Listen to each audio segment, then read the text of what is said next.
la réalité est que ça n'arrivera pas. Ça n'arrivera pas. Il y a des gens talentueux et intelligents qui ne trouvent pas d'opportunité. Dans notre communauté, et même dans d'autres communautés, vous avez ce dilemme des personnes qui font des erreurs dans leur jeunesse, qui sont responsables de quelques infractions pénales. Et donc, 25 ans plus tard, ils ne peuvent tout simplement pas trouver d'emploi ni de logement. Et c'est un réel problème. Donc, pour ma part, je me suis dit que plutôt qu'aller chercher un emploi, je pensais qu'il était important de devenir cet emploi. Vous savez, ouais, être un travail. Pour vous engager sur les opportunités qui existent, pour créer votre propre réalité, votre propre business, votre propre entreprise et devenir votre propre patron. Votre propre patron. Vous devez être vous-même et pas ce qu'on voudrait que vous soyez. Parfois, vous vous reconnaîtrez dans ce que je dis. Parfois, les gens vous donnent un surnom et vous commencez à vivre selon ce surnom. Et cela vous restreint de ce que Dieu veut que vous fassiez de votre vie. Quand vous regardez Jésus, qui était le fils d'un charpentier, et qui plus tard sera appelé lui-même charpentier, celui qui manipulait le bois a fini cloué sur le bois.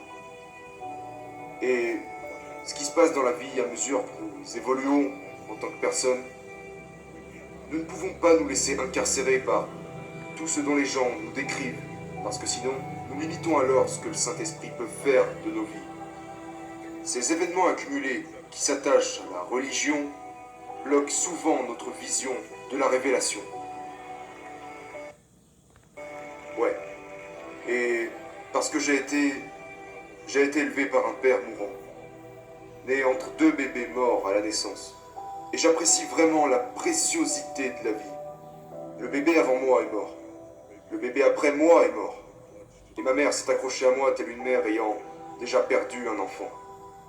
Et une appréciation de la valeur de la vie est un refus de permettre à quiconque de vous enlever ce grand privilège d'être en vie. Je penserai par moi-même. J'ai avancé dans ma propre direction.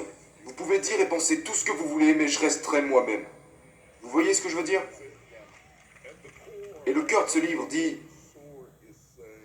ne soyez pas limité. Ne vous arrêtez pas seulement parce que vous pensez que vous ne pouvez pas faire quelque chose, ou que vous ne pouvez pas changer. Évoluer en tant qu'individu. Explorer de nouvelles façons de penser. Faut que je m'arrête parce que je pourrais en parler des heures. Non, c'est super. J'aimerais approfondir cela parce que le principal de vos enseignements est l'un des messages les plus influents. Ce que j'en ai déduit en vous écoutant, c'est sortir de sa zone de confort. Je me demandais cependant, parce que je vous ai également entendu enseigner tellement de choses sur nos capacités, et que chaque personne a reçu un don de Dieu. Pour la personne qui essaie de décider ce qu'elle peut être ou de ce qu'elle peut faire, je pense que je sais ce que j'aime, mais je ne peux pas certifier si je l'ai ou non. Comment faites-vous la différence entre rester dans sa zone de confort versus aller au-delà de nos capacités? Vous n'êtes mesuré en termes de succès que par votre investissement en termes de contribution.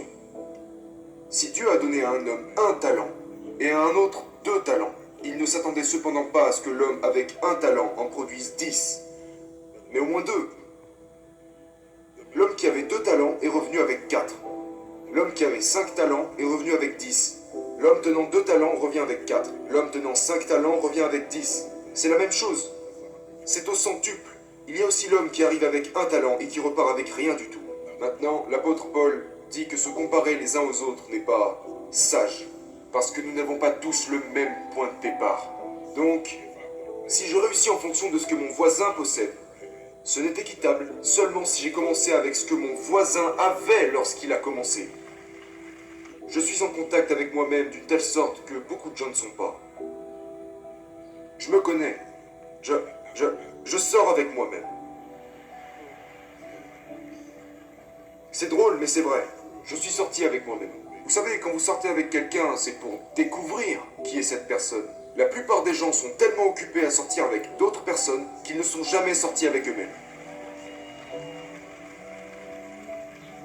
Quand Dieu a dit à Adam, le tout premier commandement que Dieu confie à Adam dit d'être fructueux. Et vous ne pouvez être fructueux que si vous êtes empli de graines. Ok? Donc nous parlons de la différence entre les fruits et les graines. Identifiez votre graine et ce qui vous rend fructueux. La première révélation de graines devrait avoir lieu dans votre famille. Vous devriez avoir eu des parents qui vous ont dit « Cherchez la graine ». Je vais maintenant vous raconter mon histoire de grand-père que t'as demandé. Tu vas la voir. Nous sommes donc dans mon église et il fait sombre. Il y a mes petits-enfants et des amis à moi. Et nous voulions prendre des photos mais je ne trouvais pas les lumières. Et vous savez, une fois que je les avais trouvées, je n'arrivais pas à les allumer et ça agaçait tout le monde. Et donc nous avons essayé de prendre quelques photos. Et puis ma petite fille est intervenue et elle a dit « Attendez une minute, je vais aller chercher une lampe de poche. » Elle est passée sous le banc sous lequel nous avions caché les lampes, a arraché une lampe de poche, l'a ramenée et a dit « Comme ça je pourrais prendre les photos. » Et donc, je lui ai dit « Mais voyons, tu ne veux pas être dans la photo ?» Et elle a dit « Non, je veux pas être sur la photo. Je veux tenir la lumière pour qu'on vous voit. » C'est la graine dont je te parle. Voilà la graine. Ça commence très tôt. Très tôt, très tôt. Son instinct dans cette situation a été de résoudre le problème. Elle a dit « Je ne veux pas être sur la photo, je veux tenir la lumière. » Ce sont ces graines orientées vers ce canal, vers cette zone où vous pouvez cultiver ce que Dieu a planté à l'intérieur de vous. Et c'est vraiment, vraiment important. Il y a des gens dans cette pièce qui possèdent des graines dormantes à l'intérieur d'eux-mêmes. Et s'ils entrent dans la bonne atmosphère, ils deviendront des êtres que vous n'avez jamais vus avant. Mais ils n'ont pas toujours eu l'avantage d'avoir des parents qui pouvaient le comprendre, ou qui avaient le temps de le voir, ou qui savaient comment le voir. Mais même en tant qu'adulte, il reste des graines en vous dont vous ignorez l'existence. C'est ce qui est arrivé à Élie. Il réalisait la vision de ses parents. Il labourait les champs. Tous les garçons ne sont pas des agriculteurs. Ce n'est pas juste parce que vous utilisez une charrue, vous êtes un agriculteur. Mais parfois nous sommes coincés parce que les gens attendent de nous. Et nous n'avons jamais découvert qui nous sommes parce que nous vivons le rêve de quelqu'un d'autre. Et donc il labourait les champs et a dit qu'il supposait que c'est ce que la vie avait prévu pour lui. Et donc il tournait en rond, comme beaucoup de gens qui m'écoutent en ce moment. Vous allez au travail, à l'église et chez vous. Travail, église, maison. Travail, église, maison. Vous tournez en rond jusqu'à ce qu'Élie en eût assez. Et puis il s'est ouvert à quelque chose d'autre. Il s'est ouvert à quelque chose de plus grand en laissant tomber quelque chose de plus petit. Vous comprenez ce que je dis? Voilà pourquoi des conversations comme celle-ci sont importantes. Parce que je ne jette pas des graines. Je jette de l'engrais.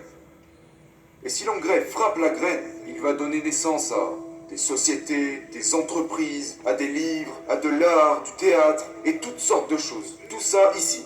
Mais les gens ne se sont jamais accordé la permission de brûler leur charrue.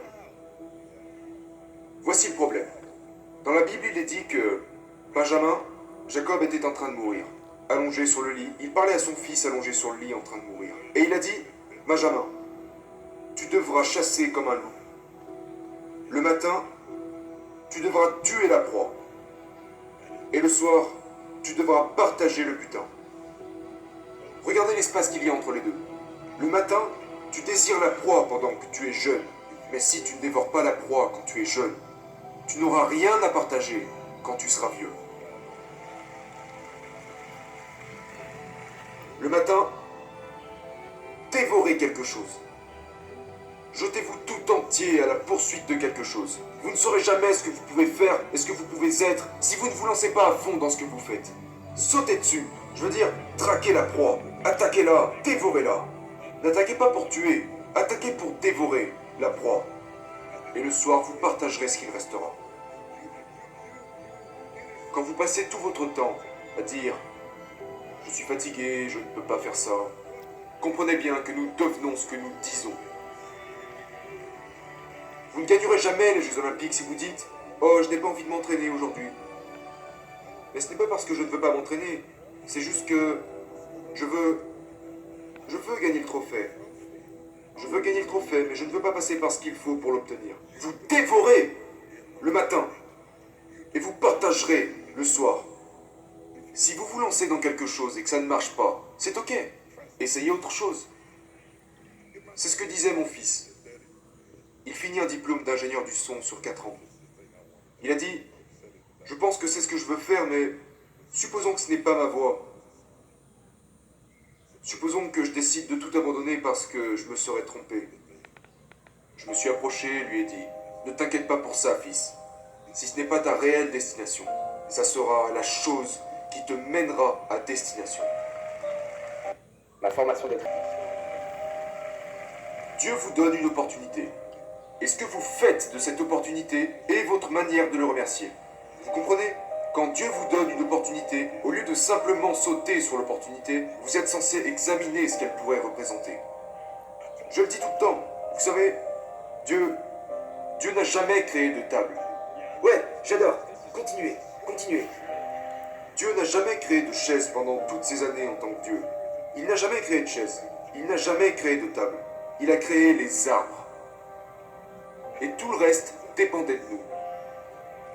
Quand Dieu vous donne un arbre, imaginez une table, une chaise, imaginez un mur et une pièce, imaginez une cabane en rondin, imaginez ce que vous pourrez en faire, imaginez ce que ça pourrait être, imaginez ce que ça pourrait être. S'il vous tend un enfant, imaginez ce qu'il pourrait devenir. S'il vous tend un conjoint, imaginez ce qu'il pourrait représenter. J'étais dans un safari en Afrique du Sud. J'aime vraiment me balader dans les safaris parce qu'on est si près de tous ces gros animaux, tu sais. Et je regardais les éléphants. Et l'éléphant est fort, grand et puissant. Et son pouvoir réside dans sa corpulence. Il est très imposant, très très imposant. Et vous ne pouvez rien lui faire parce qu'il est si grand. Dieu lui a donné la grandeur comme défense. Le lion rugit. Quand il rugit, tout le monde en est paralysé. Parce que Dieu lui a donné son rugissement comme défense. Le guépard ne peut pas rugir comme le lion, mais il peut courir comme l'éclair. Quand il démarre, il traverse les bois comme si de rien n'était, parce que Dieu l'a mis en mesure de courir comme ça. C'est sa défense. L'aigle déploie ses ailes et s'envole dans les airs. Et il dit, je ne peux pas courir, mais je peux voler. Dieu a permis à l'aigle de voler, parce que c'est sa défense. Et donc, je pourrais me promener dans la jungle et dire, mais Seigneur, je ne peux pas voler comme l'aigle, je ne peux pas courir comme le guépard, je ne peux pas rugir comme le lion, je n'ai pas la corpulence de l'éléphant. Qu'as-tu donné à l'homme comme défense? Dans tout l'écosystème humain, quelle capacité? Que m'as-tu donné? Je t'ai donné un cerveau. Ton cerveau est ta défense.